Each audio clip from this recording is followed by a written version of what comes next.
Are you looking for to create drawing style Facebook profile photo editing? Then you're on the right video. Today I'm gonna show you the step-by-step process on how you can easily create one. First thing first, head over to Safari and then move into the official website of Gemini AI. Once you're in this page, make sure you are logged in. Once logged in, now click on this plus icon right over here and then click on upload files. After that, choose photo library. You have to choose a screenshot of your Facebook profile picture. Once select that, tap on add at the top right corner. Once the photo has been uploaded in here, now you have to enter one prompt.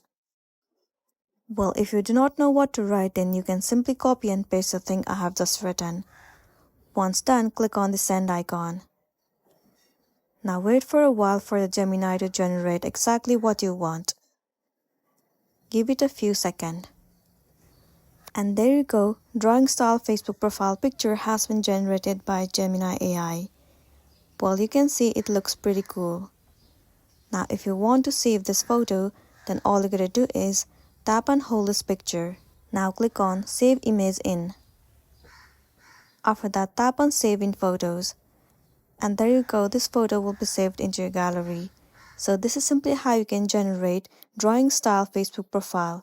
If this video helped you, give it a like and check out our next tutorial. Thank you.